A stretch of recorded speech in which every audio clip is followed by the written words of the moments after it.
жюри. Меня зовут Васильев Сарыл, ученик 5 Б класса МБО-Вилюйской средней общеобразовательной школы номер 1 Гаврила Юсуфовича Черяева, научный руководитель Максимова Рада Андреевна. Тема нашего доклада – будущее школы в информационных технологиях. Актуальность. Изучаемая тема актуальна в наше время из-за того, что сегодняшнее образование должно подстраиваться под растущее поколение. Нужно учитывать особенности нынешних людей и внедрять информационные технологии в современной школе. В настоящее время использование информационной технологии обеспечивает личности развитие ребенка в учебном процессе. Можно рассматривать как ключевые условия повышения качества образования. Цель работы – изучить виды и типы применения информационных технологий в современной школе.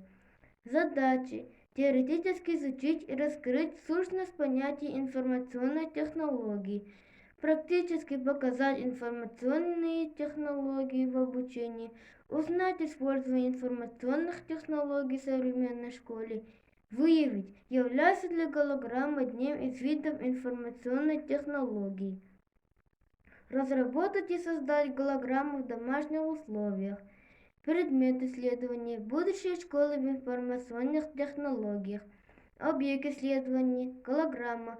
Таким образом, мы хотим показать будущее современной школы в информационных технологиях посредством голограммы. Голограмма – это объемное изображение, создаваемое с помощью лазера, воспроизводящего изображенного трехмерного объекта.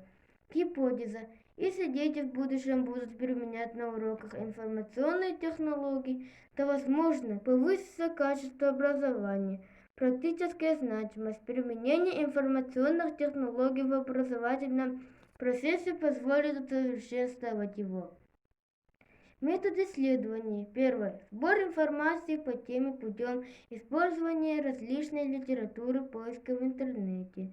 Второе. Анкетирование. Третье. Вывод анкетирования. Четвертое.